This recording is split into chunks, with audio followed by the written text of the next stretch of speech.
everybody. Welcome back. Episode, what is it, 6 of Unfiltered, the No That's good. BS DJ podcast. I think it's 6. Yeah. Good job. Keep Um, track of shit, not me. yeah, we just, you just got back from vacay, right? Thanks Yeah, for the video you sent me, by the way. I had to, man. Yeah, I was down in Puerto Rico. I took my kids to surf school. I'm lucky enough to know my friend Travis Moore owns the Rincon Surf School. And if you're not into surfing, Rincon is supposed to be the elite surf place on the East Coast. It doesn't compare to, our friends down in Hawaii or anything else. But if you want to East Coast surf, Rincon is where it's at. So Travis owns the Rincon Surf School. I brought my middle guy Brett when he was a couple years ago, his 12th birthday, and then this year I took all three, which was 3 times the cost, and the airfare completely bent me over. But it is what it is. Building memories, right? So we had a blast. That's awesome. Surf school. That's badass, really. I'd be excited if I was a kid going to surf school. Yeah, I made a joke about the video Terry sent me. I'm sitting in Vegas. I don't remember what I was doing. I get this message that says, um, lot of bass here or something. I don't remember what exactly. Yeah. Uh, and it's this beautiful waterfall. It looks like his kid's about to jump off of it. And then he kind of pans down and there's a woman with a lot of booty, not really an attractive one, completely bent over, doing something in the water, and was like, "Whoa!" We used to call those unskinny bops. Yeah, it was great. Well, We're gonna have to edit the video in here somehow now to show them because I wish I could do it justice.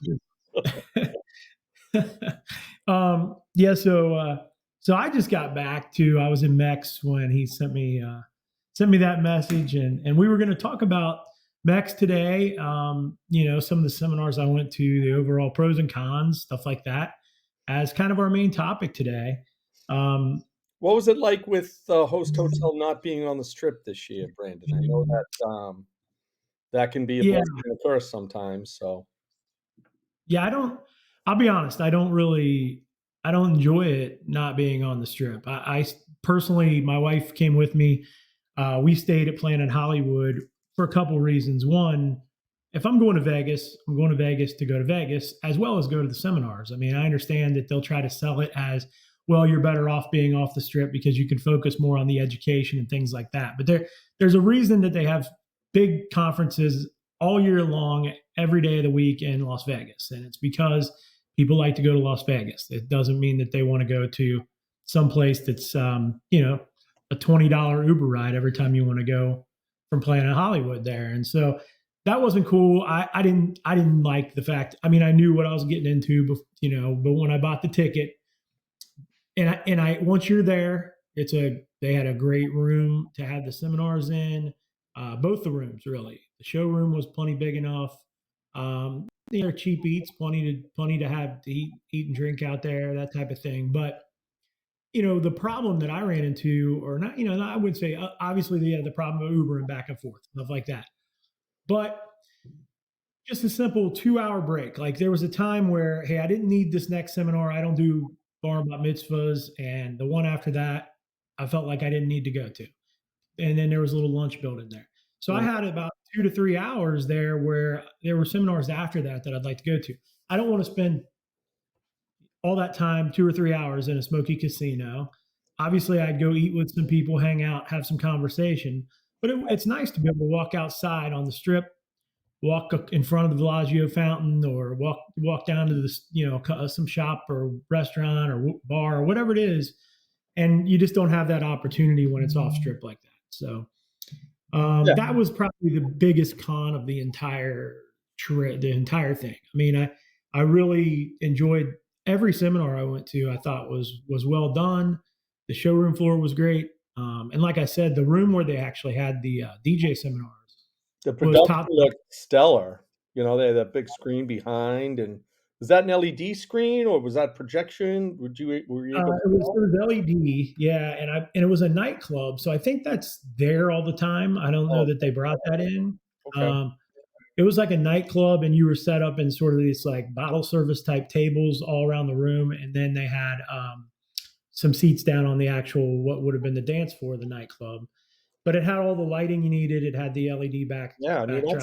that's smart. When our friends did, the Harvest of Sound, they had to pay to bring everything in and create that, but that's smart, renting a nightclub, I mean, it's closed during the day, it's got the audio, it's got the video, it's got lighting, that's a smart move on their end.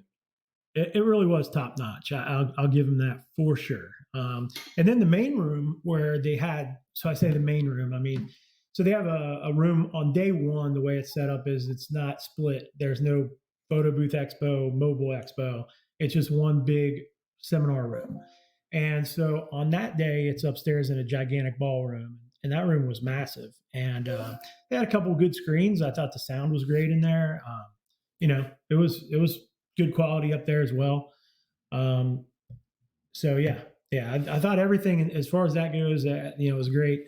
Um, Seminar wise, so day one for me was Monday. We got in on Sunday. My wife and I went and enjoyed Vegas, and maybe we talk about that on another podcast because there's a lot to cover here. But Monday, I went to the first one I went to was at 3 o'clock, and it was an SEO. So what's going on with your, where you rank in search engines and things like that. And this guy named Arif Rampuri was he really just gave you a blueprint. I mean, it was a really good seminar. He's just started from A and went through Z, went through his website, went through setting up things, why he put things a certain way, where to put certain keywords, all these types of things. And Okay. it was just a blueprint that I just took a ton of notes on, and it was just how to get ranked, higher up in the search engines, which was probably one of the more productive seminars for me overall for like an actual action item where I get back and I can Yeah. jump You in gotta there. share those notes with me because I need to put my, Yeah. SEO back in track. Yeah, I'll just text. They're actually on my phone, so I'll text you that. It's you may have to ask me some questions about what some of them mean because I was typing pretty quickly. But yeah, this guy, his website came up first everywhere when you looking for specific keywords for things. So very nice, very well done seminar. The second seminar I went to right after that, 4 o'clock, was about trademarking your name. Um, it was good. I mean, if you were really interested in trademarking your name and wanted to know, he kind of covered the reasons why you would want to do that and explained how to do it. And one of the things I found interesting on that was, and I guess I knew this, I just never thought about it, but you can trademark under different classes. So, for example, there's a Dove soap and like Dove candy, right? So they both can be called Dove. One is under like a different class than the other. Same thing for like Pandora, right? There's, I guess, Pandora jewelry or whatever, and then there's Pandora the radio thing. Right. So Okay, yep. yeah, so I thought that was interesting, and um, he kind of gave you the step by steps to apply stuff like that, and it was a little dry, but it was if you needed that after listening to it, do I feel like I need it? Maybe not, but um, it was time well spent, I thought. So I only went to the two that day. There were some earlier in the morning, but my wife and I had some plans. There was one earlier in the morning I really wanted to go to, but no big deal. I ended up going to plenty anyway. So the next day, Tuesday, we go to at 8 a.m. I end up with at Scott Favors. Kind of, he does this thing. A lot of times he'll do breakfast with the game master. Today it was just kind of at this thing. It was breakfast with Scott Favor. Now Scott was the MC for the PBX side, for the photo booth side, Okay. and for the main thing. So he was the MC of the whole thing. And I kind of caught the end of his, and it was coffee, donuts, and then he was talking about great tips for connecting with people, staying in contact with people, making your interactions with your guests or your clients feel comfortable, stuff like that. So it was good. The next girl, though, her name was Ursula McKinney, and she was this young Irish girl, had a ton of energy, very, very good presentation. She really was talking about how to attract corporate business. And I thought it was a very well done, how to make more money in corporate business. It was geared towards photo booths, but it was actually, you could use it in your mobile business as well. They talked about everything from, your branding for corporate clients. So when you go to an event, branding for them and charging to add their brand to things, like for example, I guess our Toadmatics, if you really wanted to, you could obviously you can put it on the screen, their brand, but you Yep. could wrap that whole booth if you wanted to and charge them for the wrap of the booth. And looking at what they're, what are their needs and things. So talking about, how she upsells clients, and then understanding your audience as far as like brand awareness, user engagement, content creation, the things that they are thinking about that would take you out of the just a photo booth category or just a DJ category, and really looking at from like a partner in this whole thing. What could you offer, and those things. So this girl, you could tell her company's probably kick ass. She's one of these girls that really has like a good attitude. I bet their culture and their company's really good. It was impressive. Does she have a big company, a small company? I'm asking because I don't know anything about her, and I obviously wasn't there. Yeah, I think she had a team there in Vegas with her of a good, I think, 8 people that she introduced, up on the screen. And they do these photo booths. They're all over, over Ireland and maybe UK over there as Oh, well. But she's actually from Ireland. oh Whoa. yeah, yeah, Does she have red they're hair? from nah, dark hair, Oh, dark hair. I'm all Yeah, about the redheads, man. AAR, all about the redheads. Okay. she had the Um, Irish accent, was that which is cool. So yeah, yeah, no, I'd be she interested to see those notes too, because I mean, my goal this year is to jump my corporate business 25%, which, it's almost like a New Year's resolution, right? You're here at the end of February and you haven't done much. So I actually have to make some calls to try and get some appointments today to visit some of the hotels in the area that I think I'm targeting to try and be their AV provider. But yeah, that's that's good cool. to know. I mean, bringing someone from Ireland, I think, is a pretty decent call. It's a long way from Ireland. I mean, it's really halfway around the world. Um, Yeah, so yeah, yeah, I'd be interested to see because I think that when we boil it down, right, we've been doing this so long, it is about the relationships. And I always haven't been great at that. There's people I'm great at it with, but I haven't been focused on trying to be great at it. And I think that um, that's where things are going, right? After COVID, I lost most of my relationships. I was on pretty much every vendor list of 40 different venues up in the Northeast here, and most of those people are gone. So I've got to regurgitate those relationships, and the people that are going to be sitting in front of me don't know what we've done there. They're going to have to try and believe what I say to trust me. But so yeah, I'd like to yeah. see some details on that too at some point because that's Yeah, important.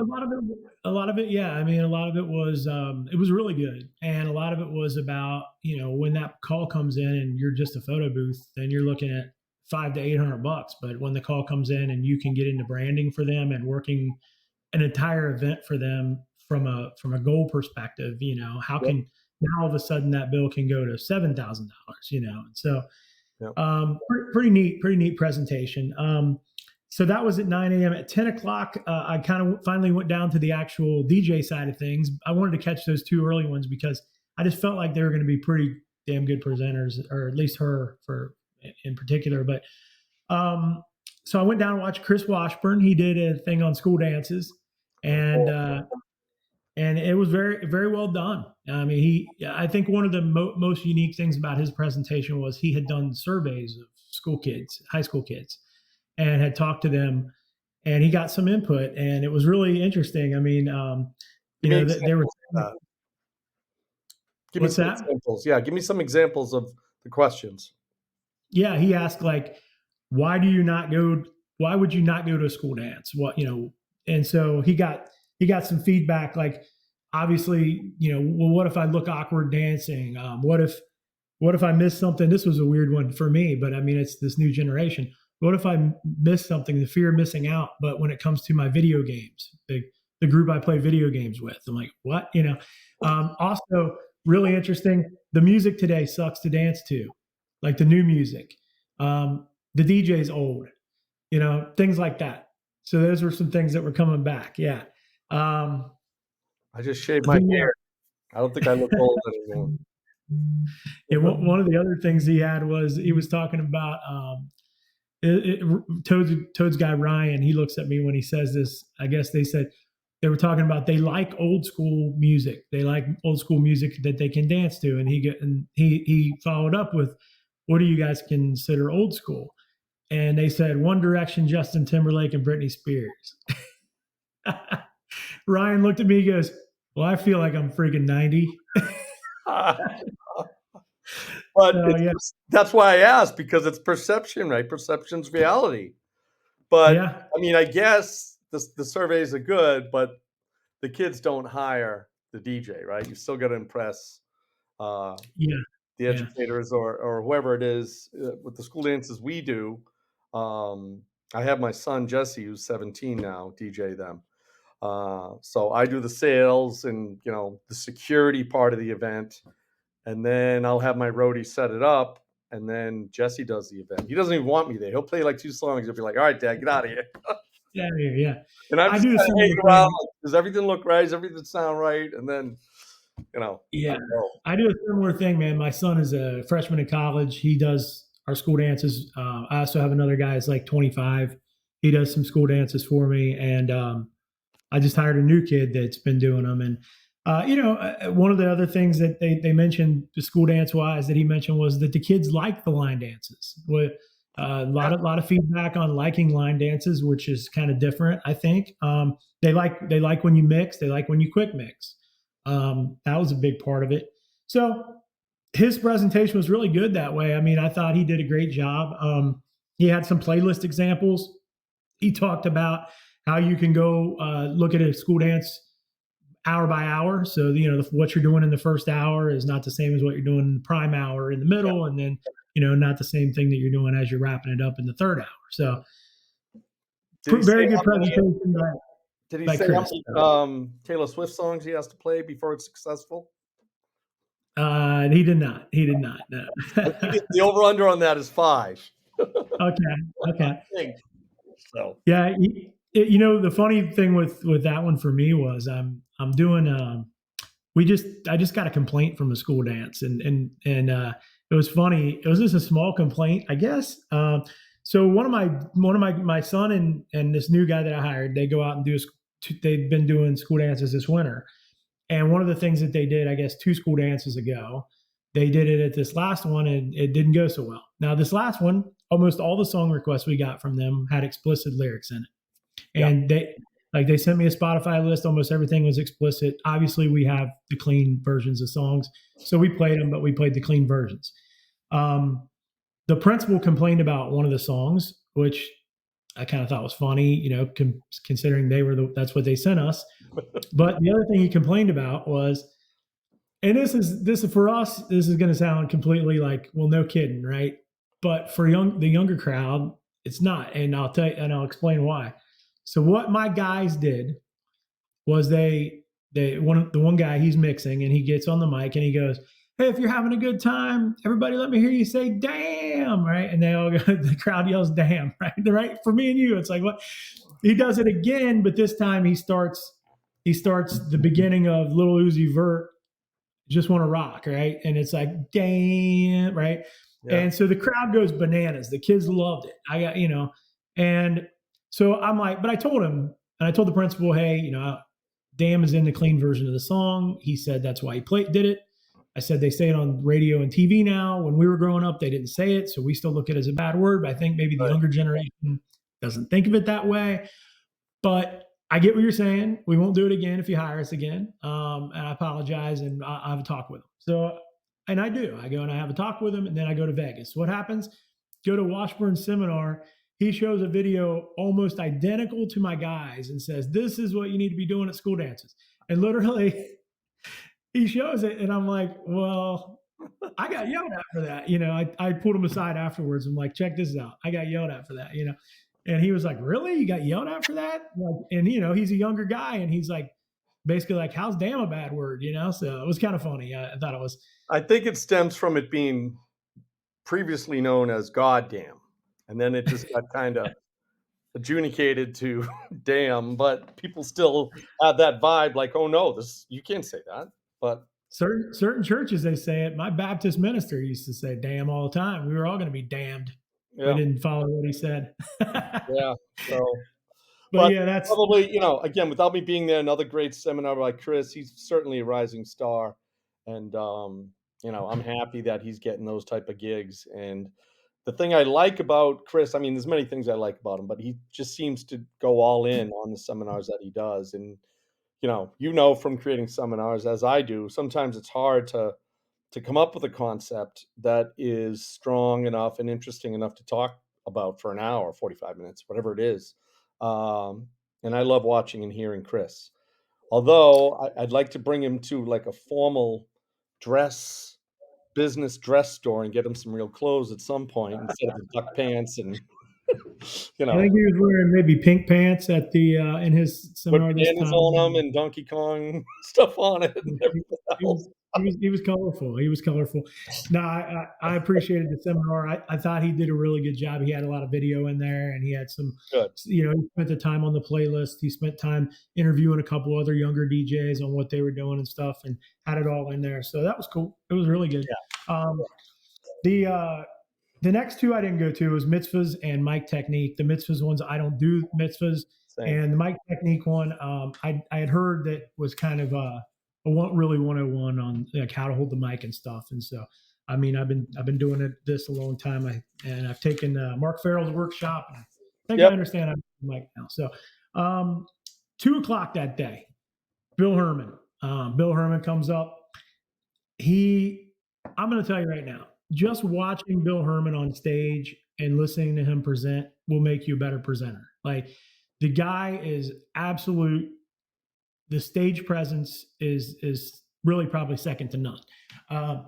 He did a great presentation. It was one of my favorite, probably two of the week, and his was about creating experiences for your clients. It was about being yourself, and understanding, kind of taking a step back and understanding, yeah, everybody's running TVs and RCFs and Yep. all the things that are out there now. But really, when somebody hires Terry Moran, they're hiring Terry Moran because they love Terry Moran, and they love what you bring to the event. They love your personality, and not forgetting that, not forgetting that you can be yourself there and be an entertainer. And it was a good reminder for me. Sometimes you get caught up in the great DJ setups and what your setup looks like, and you get caught up in quick mixing and thinking about that. But just a little bit of time you're on the microphone for introductions and things like that are a big deal. And then just the time you spend with your clients, not on the microphone, where you're talking to them and making them feel good about their reception and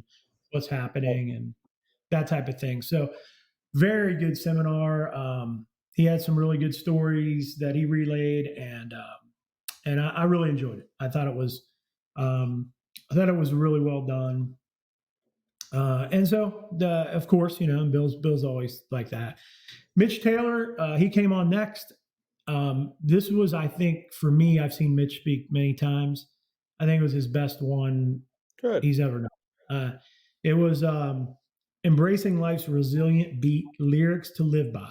And so what Mitch did was he really opened up and talked about struggles he's had throughout his life, about how, different things in his life and how songs have kind of inspired him along the way. And he related a lot of that to um, great stories and lessons along the way. And he was vulnerable.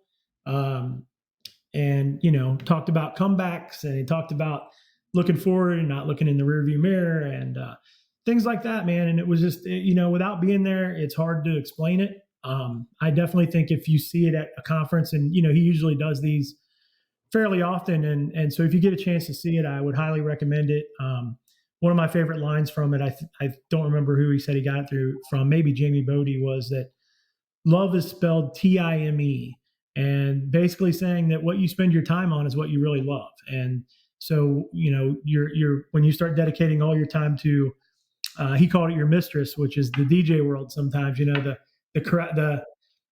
cheers, the people coming up saying you did a great job, that type of thing. When you're spending all your time on those things and not as much time with your family, which obviously, I think that's been we've talked about that before on here, whether Yeah. Joe Biden just did that seminar and we talked about our vacation time and time with our family. I think as we are all, me, you, and Mitch, Joe Bun, we're all about the same age, and we're starting to get to that age where we're thinking about that stuff more. And it's a good lesson for the younger group, and it's a good lesson for us as well. I thought he did a great job with it.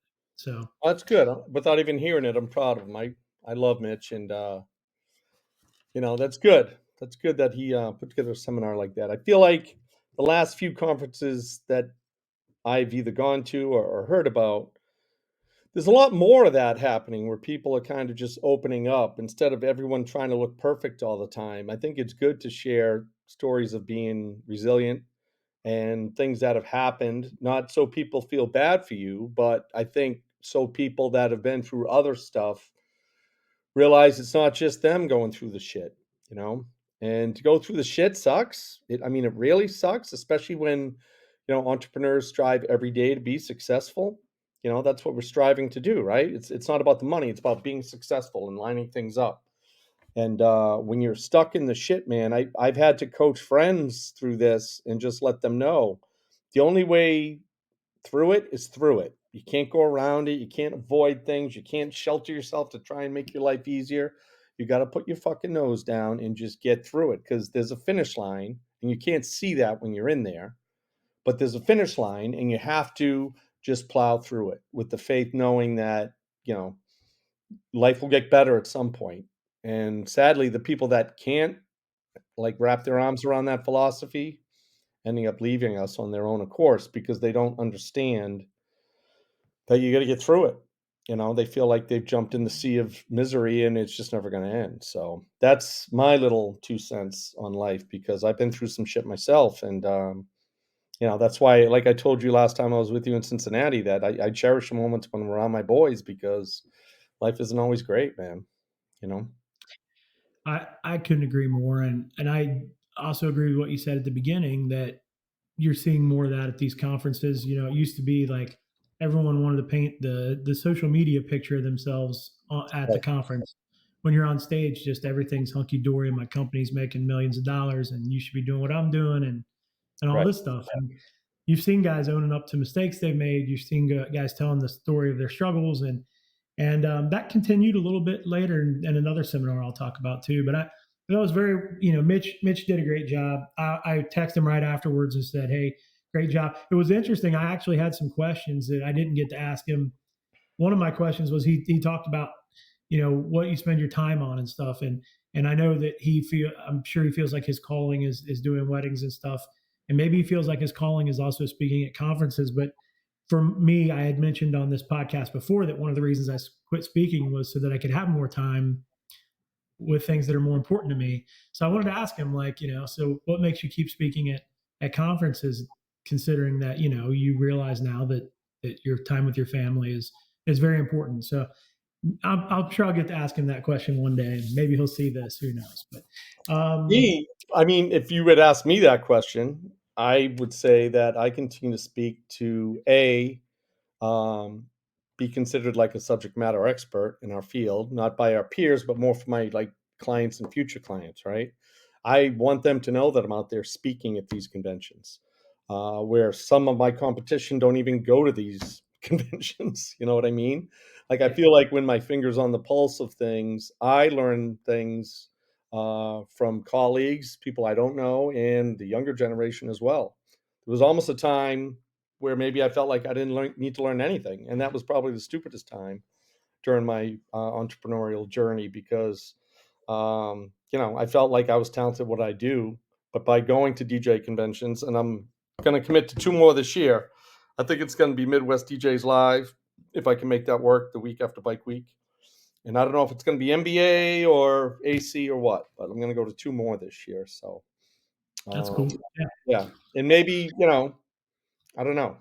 I think that they probably already have their speakers planned for this year, but next year I'll plan to speak at another one. that's Or if cool. Yeah, Jamie has spot at Midwest DJs Live, we've got 4 months. Maybe you and I should tag teach a seminar or panel. I like the panel version, but We'll see. Right. Yeah. Yeah. Yeah. So anyway, I'll jump ahead. Wednesday, 10 a.m. I go to Rob Peters' seminar.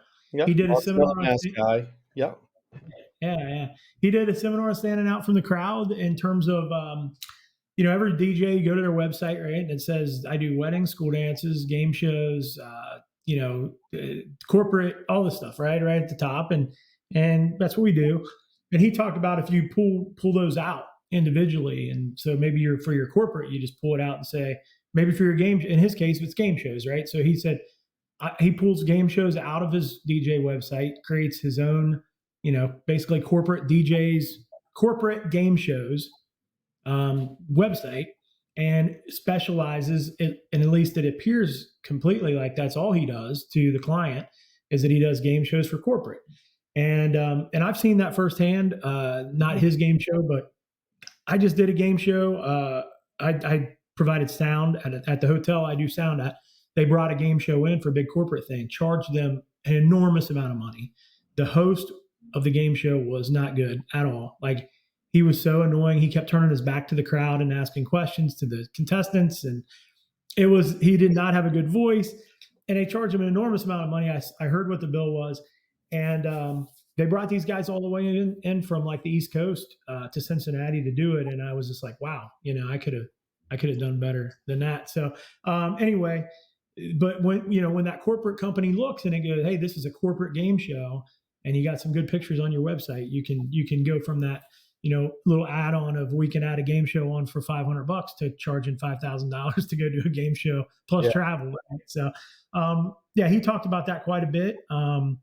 He talked, and he did a really good job with that and explaining, why he did that and why it's important. And he convinced me on a couple of fronts there. The only negative I had with that one was that it was a little ADD. Rob got off on how the love that he's received in the industry, and he talked about some weekday work ideas and a couple of other paths and some motivational stuff and things like that. I thought it's kind of ironic because he was talking about specializing, and then his topic got off. He wasn't really specializing on the topic as much, but Rob did a great job, I thought, and it was very helpful. It really was. And I think he was just trying to add in as much knowledge as he could to sure. relay as much knowledge as he could to the crowd. But if I was going to give him a critique, that's the only thing I would say. But he did a great job presenting it as well. He was good, well spoken on stage and everything. So, Well, Rob and Mitch, both brand new members of the Hall of Fame, so congrats to them. That's great. mhm. I was lucky enough to see Rob a couple months ago. We both were at a specialized wedding, invite-only type event up in New Hampshire, and he was one of the presenters, and I was doing the sound for them. So I get to chat with him for a little bit. I hadn't seen him in a while, so Yeah. Yeah, another Hall of Famer right here, 11 a.m. Mike Walter, one of our favorite guys. I think he's a favorite of a lot of DJs when it comes to speaking. He's been doing it for many years now, and he did a seminar which was lessons from my 35 years as a mobile DJ, and he yeah, really he covered a lot, man. It was obviously he went decade by decade. He had a little music in the background as he transitioned between each thing, and it was a lot of stories from his career, and a lot of them, everything came with a lesson. So uh, I thought it was very motivational. And he's always impressive in terms of how he's grown his business and regrown his business and done the things that he's done. So, um, and like you said, I've heard Nick Spinelli say this. Mike is who he is. Like he doesn't try to hide. He doesn't try to pretend. He'll tell you straight up, I'm interactive. I'll get on the dance floor and lead a dance. It doesn't bother me at all. That's me.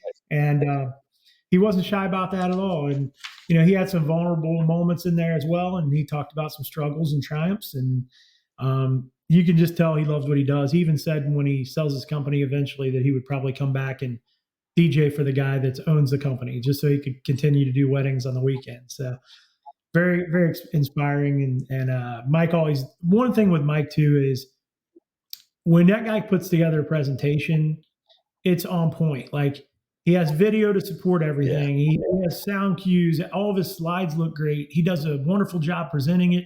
he always ends on time. He's running on a timer, and he knows what his time is all the time. Very well done Yeah. all the time. Yeah. Yeah, I would share those accolades as well with Mike. He actually did that same seminar at Harvest to Sound, and did he do that? Did he insert that part where he said, you brought that shit on yourself? Yes. The only thing I Yes. wish that he did for that part was actually show the part of Fatal Attraction with the bunny in the pot. That's what I was hoping he was going to show when he was talking about it. But I mean, that's not a critique. That's just me loving that. You know what? He did show it. Oh, He he showed did? it. Because I think I said that to him after in Boston. I'm like, "Oh, I wanted to see the bunny in the pot." So he went and did it. Well, That's awesome. he listened to you. It was in there. You saw the whole scene, man. It was Yeah, cool. that's So awesome. Cool, cool. yeah, he Yeah, but put the whole agreed. scene in I there. thought the seminar was fantastic, and, Mike's a couple years older than me. I don't get to say that about a lot of DJs that we know, but, so I can relate to the stuff from beginning to end, everything he was talking about, and I thought the seminar was on point, and again, all the same accolades you said.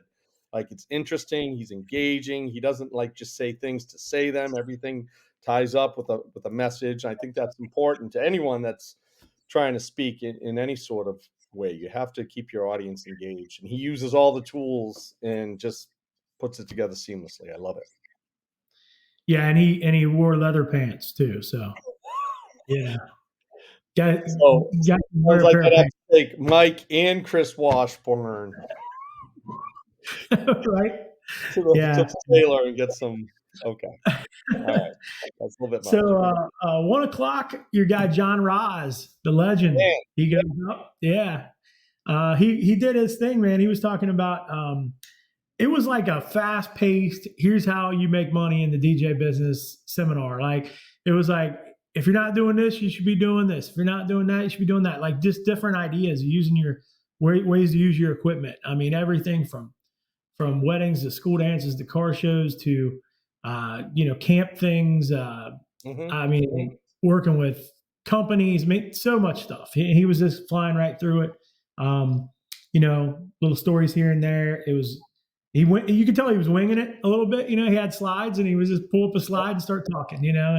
And it was good though, man. He has a lot of nuggets. I hope I have that kind of energy when I reach the age of John Roz and very impressive. So I'll tell you. I mean, I love John Ross. He's one of the OGs for me. We were lucky enough to work a gig for him last year, and I brought my 15-year-old son along with me. And at one point, like Roz had to go back to we're setting up and he had to go back to his shop for something. So I'm like, Brick, go with John. And afterwards, he's like, Dad, I almost had to run to keep up with John. I said, that's John Roz for you, man. I mean, I love him like a brother. And yeah, I knew he was presenting. I would have probably made some arrangements to get out there on that day because I was coming home from Vegas, Puerto Rico the day before. But yeah, I love John. That's great. yeah, I'm glad I went to that one. I was in the showroom and I realized, I'm going to miss this. I got to hurry down there. So I hustled down and got a seat. Very, very good job by him. And great to see him back on stage. I Two know. o'clock, 2 o'clock, David Osborne. Dude, this guy, he was so impressive. It reminded me of Matt Radicelli when you see him speak and he starts talking business and you're going, okay, I'm in business. This guy's a businessman. You know what I mean? Like, Yeah. Yep. holy shit. Yeah, I mean, I could use many analogies, like from the guy who runs a computer repair store, and all of a sudden Steve Jobs starts walking in and talking to him about how he can run his computer repair store better. I was just like, what is going on? Right. This guy, he did a seminar on called Magnifying Your Multi-Op, and it was about recruiting, hiring, and the training process. And he literally has processes, very detailed processes in place. And like I said, this one kind of made me feel like I suck. He was a great presenter too. I mean, I haven't seen this guy present, and he was well spoken. I understand he's a member of the think tank, and I can see why. Guy did an incredible job. he literally talked about, where he runs his ads. He talked about, this is an interesting idea I thought from it. He gives people little tasks to do before he interviews them. So he'll say, okay, you're interested. I need you to send me a video of yourself by Wednesday at noon, explaining why you would make a great DJ and why you want to come work for me. And if they don't get that video to them by Wednesday at noon, no matter how good their resume looks, they're done. Fair? He said, you if you want it, you want it. He needs people that are going to do things on time and that type of thing. He had a workbook thing where they got to go through and do like training in this workbook, and they have to complete different sections by different times as they're working through. They have to go seek out, they have to go shadow some of his DJs, and I think he puts a lot of that on them to make the contact with the DJ and make sure that they show up on time and stuff, and has that DJ then review the person on how they were at the event. Were they talkative, easy to talk to, things like that. Mhm. It was everything, like I said, from how he hires guys to you know the recruiting, the hiring, and then training. And man, it was a lot. It was a lot. And if I could get it just a little bit of that into my process, I think would make me better. Yeah, it makes you feel inadequate almost, right? Because it's like these guys, if they weren't running their DJ business, they'd be running some other, Fortune 500 type thing. So Right. I Yeah. felt like that. I don't know. Did Radicelli speak out there or no? No. Okay, No. so he spoke in Boston to a company that he's created called Mentor Pods. I don't know if you know anything about that, but I didn't. But it's basically a think tank type group that you have to pay to be in to basically keep you on point of getting your shit together. If you had to just, it's much more flamboyant than that, but that's the Terry Moran version. Like, I have Okay. to Yeah. pay you X amount of dollars per month to keep me accountable and get my shit together. And I'm going to come up with the things I need to get my shit together on. And this group I'm going to meet with is either going to celebrate me or crucify me every week if I don't do the little steps. And I kind of needed that. And I talked with Matt a little bit about it. And, we ended up not going that way. But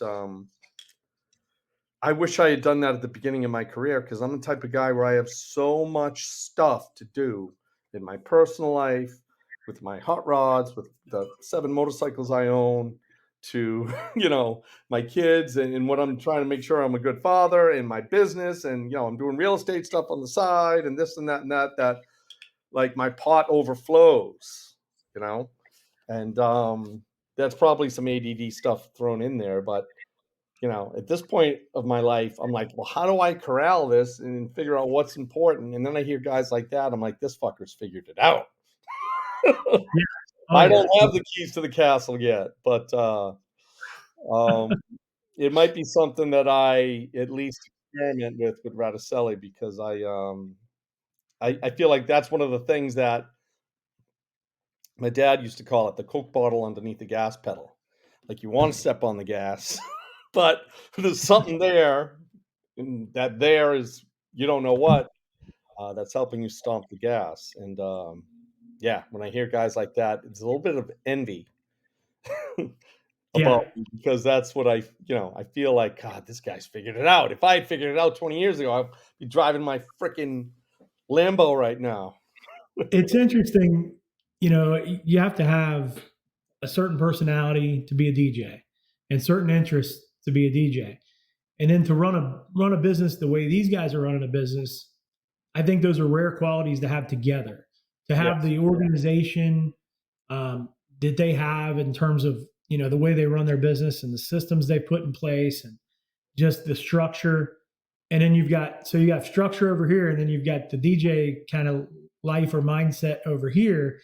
And I think a lot of us have some stuff in the middle, but to have it on both extremes is pretty impressive. And Yeah. you Yeah. know, David Osborne does a thing called the blueprint. So it's something basically, it's a cohort you can join. Apparently, um, it's a 4-week DJ training cohort, and he talks. Basically, he's going to take you through this process of training your DJs and things like that. It's a course that he does. Now he gave away the whole packet.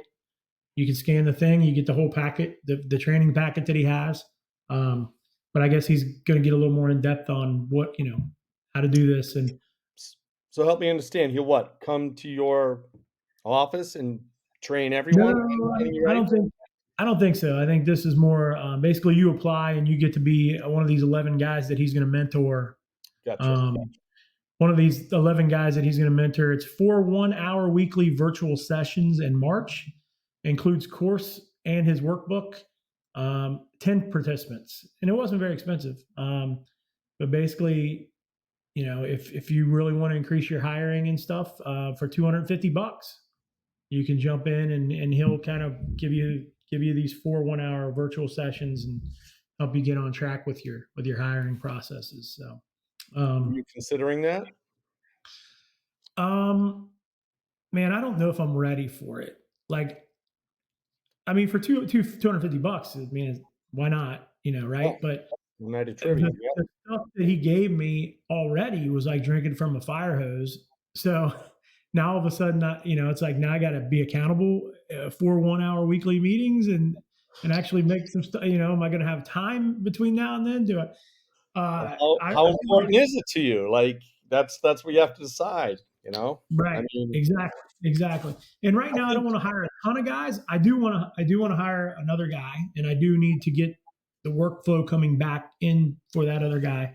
Um, but he gave me enough to at least get started with that, and I think I can get a guy in, and then as I want to grow from there, and then that would be the thing to do. The other area is just my business doing trivia and music bingo, being able to use some of this information to hire those people as well. I mean, I love the idea of having somebody send me a video of them right off the bat. Like because a lot of these people, they just think that you owe them something when they go to hire them or whatever. So I Jim, like I I like cannot doing tell that. you, I advertise pretty consistently for trivia and music bingo people. I've had, 100 reach outs, and each one of those, what I do is I send them my Calendly link and say, "Put a meeting on my calendar." Okay? I probably got out of say I had 100, okay? 50 of those I've chosen to say, "All right, let's chat." Throw them the link. 0. Wow. 0. Yeah. He makes them pick a time to meet as well. And he said, after they send that video, then he'll call them up and talk to them for a minute and say, hey, why don't we set up a time? This is not the official interview or anything. I want you to pick a time. When can we meet? Coming up in the next few days. And he makes them pick the time. Then he's like, I'll make sure I'm available. And I guess he probably has other people too that Yeah. could meet with him. But they pick their own time. And he said, that way they're the only one that can be held responsible for, they pick the time. So if Right. they don't show up at the time they picked, it's on them, right? So I like that. Killer seminar. And that was the last one I attended.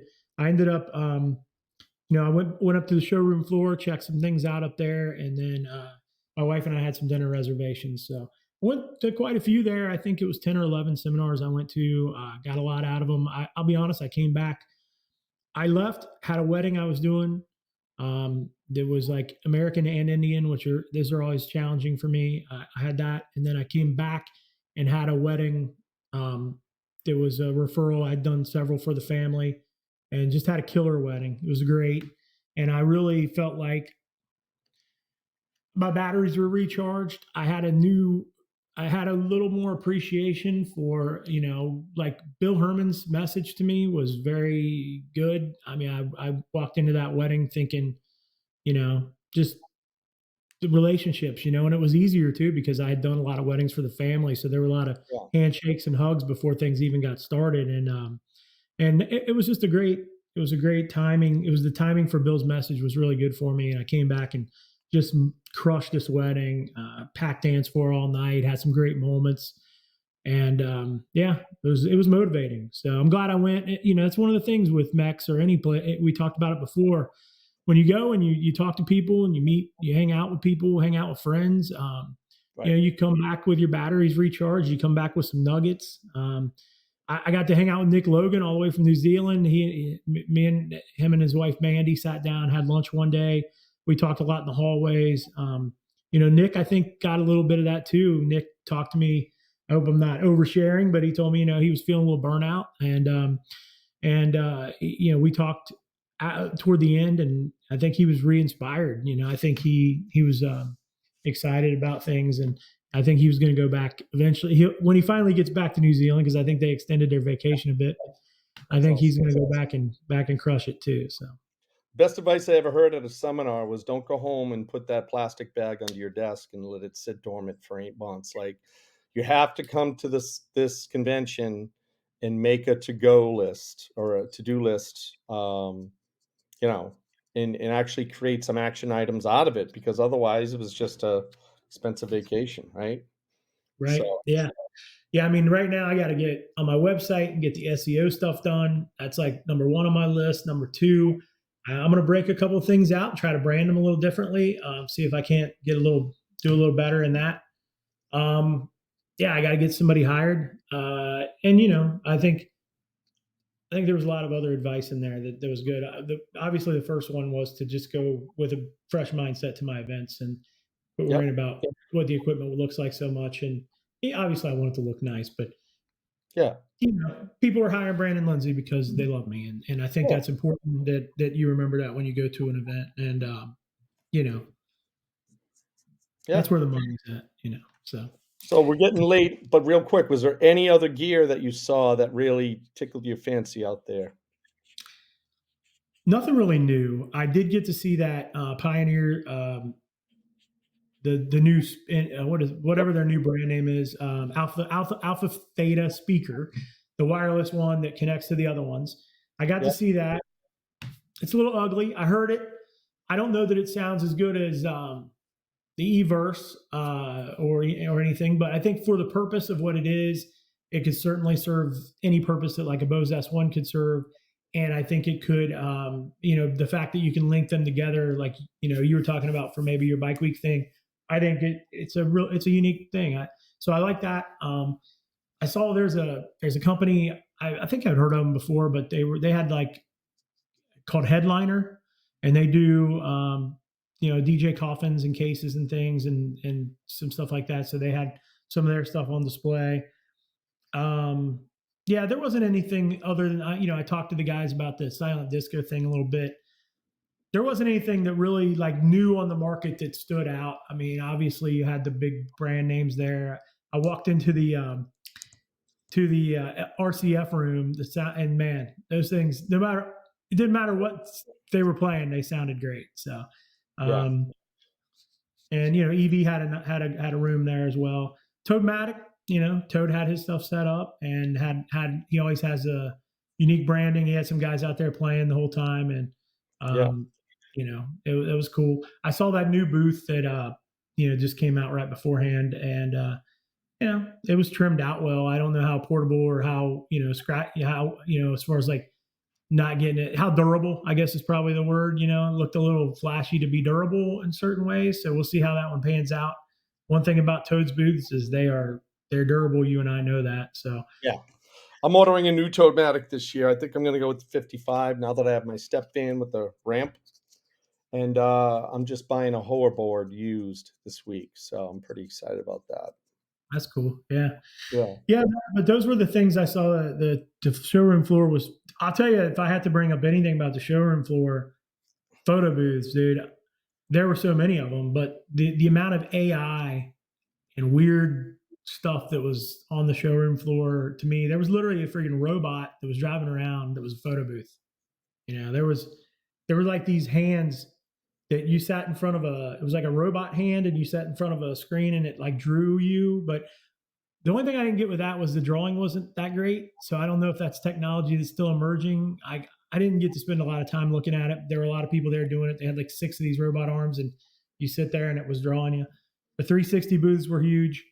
Um, you know, but yeah, a lot of AI type stuff, a lot of robot arm stuff where like the robot arm was making the camera go like, you know, go like this basically. and then it was catching like a video with like some glitter in the background. So there was some stuff like that. Well, I mean, I just don't. To me, I got to look at it like, how do I sell this stuff? Is it just because you can do it doesn't mean you should do it, especially in our business. So I've always been the type to let Toad do the R&D. Once he decides something's successful enough, I'll decide whether I want to bite off him or, you know, You know, that's been my MO for like 20 years. I saw all these 360 booths, dude, and I was like, man, these things are cool. I've been in one before, and it's cool how it works. It goes around. You get these cool videos, and I put up on my. I would go to the wedding this Saturday, right when I got back. They had one. My son and I jumped in it. We do the little 360 thing, and I posted it as my Facebook story, and it was cool. And I was like, man, maybe I should get one of these. And then I go search Facebook Marketplace yesterday, and literally there's people offering it up for $100 an hour, $250. Right. I'm like, how long does it take for somebody to ruin something cool? Like unbelievable. Well, same This thing with thing, mirror booths. Like they were 8 or 10 grand coming out, and I know some guys that bought them, and a year later they're offering them for $500. It's like, how big yeah, that thing is. I don't know. yeah, I don't like need this to have thing. everything that everybody else has. I just want to offer my clients cool options for their events. Yeah, even at 250, like one of the ads I saw was 250 an hour. You could go up to 2 hour minimum. And the couple that I had that I don't know what they paid. I didn't ask them, but they did a 2 hour thing. And to me, like, why would you offer 2 hours? Like, I get it, but if you offer 2 hours, just at least charge full price. You only get one Saturday. What are you going to go? Like this lady set up at 6, or she set up at 4, came back at 6, and went till 8.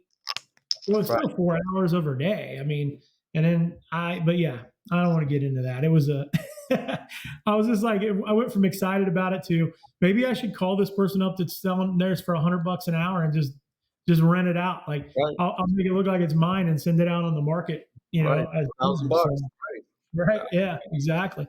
But yeah, that was cool. There's some stuff we can talk about another time. I went to the Sphere out there in Vegas. That was amazing. Yeah. Went to a show called Absinthe that was unbelievable. That type of thing. I know one thing that we were going to talk about today before we jump off, because I know we're getting to it here, but Virtual DJ came out with something today. Yeah. Uh, what do you remember what it's called? It was like I don't track know the linking. name of it, but I guess it allows the ability to save tracks that have been mixed together in the past, which is cool. It's not ground shaking, but it's cool because a lot of times I don't record my mixes enough. Like Mike Walter records every mix at every wedding, and I wish I'm going to start setting alarms this year because I do want to record my mixes and give them to the couples later on. Um, but I don't do the same mixes all the time, so I guess it's uneventful to me. I'm kind of ambiguous about it. I don't think that I need to remember every mix I've always done, and I, I I think to me it might just be more clutter I got to get through when I'm trying to rock the party.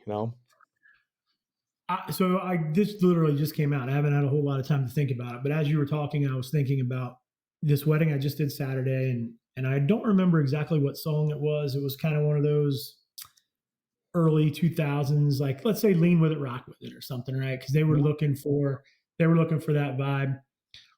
And if let's say we're doing "Lean with It, Rock with It," and I haven't played that in a while, and I can click on "Lean with It, Rock with It," and it says, "Hey, you've mixed these 5 songs with that song in the past." And maybe I go, "Oh, okay, well, Swing by Savage, I forgot about that. Yeah, let me throw that on there. That might be cool. I can see that being helpful. Okay. Yeah. I don't know. We'll see how it works out. I've got, I'm a virtual DJ guy, and I know you like to make fun of me for that, and that's fine. Honestly, don't put that out there because I'm not one of those virtual DJ haters because I ran it when it first came out because it was the easiest way to do video, and then it shit the bed on me at a hairdresser conference when I had 800 chicks Oh no. screaming, pour some sugar on me at the top of their lungs, and the fucking program just died. So that was the last time I ever used virtual DJ. But I'm not one of those guys that says, "Oh, you're not a real DJ unless you use this turntable or this. You don't use Shure 34s. You're not a real DJ." No, that's not me, man. You know that. I'd like to make fun of Right. you, but I I don't know. Yeah. really care, you know? I know you don't. Yeah. No, a virtual DJ. I've used it for years. The one thing that I like about there's multiple things I like about it. I like the fact that I don't have to have a different package to have video. I like the fact that I can put a dinner playlist on and not have to mix dinner all the time. I can walk away if I need to. Certain events I have, that auto mix function is great. I mean, I'm never auto mixing during dancing, but if it's dinner music or cocktail music and I got stuff to do, I mean, I love having that option. And I don't think Serato has that. I don't know because I don't use Serato. I Um, don't I don't know. Real DJs mix during dinner, so I don't know. Virtual also has the ability to do slideshows. So I can literally I don't have to use Mix Emergency or some of the stuff that you guys use to populate your screens on your Toadmatics. I literally just can make a take a picture of the bride and groom and put their monogram on it in Photoshop. And then once I put it in the folder in Virtual DJ, it's just there. It just goes up on the screen. It also has transitions built in for my video already. There's a lot of stuff that it does that for me, it's easier. I never started on Serato, so I never had to think about changing. I started on some program called Mobile DJ. It was just like it did like a radio crossfade, and that Okay. was it. But once I started mixing, then Virtual DJ was probably got it because it was cheaper than Serato at the time or something. I don't know, but Serato's free. You don't have to pay for Serato. It comes with the oh, hardware. there you go. Yeah. So Yeah. I think I have a couple copies of some of the Serato with the hardware that I've had over the years, but I just never, I've never used it. But Yeah, whatever works, man. I'm a fan yeah. of whatever works.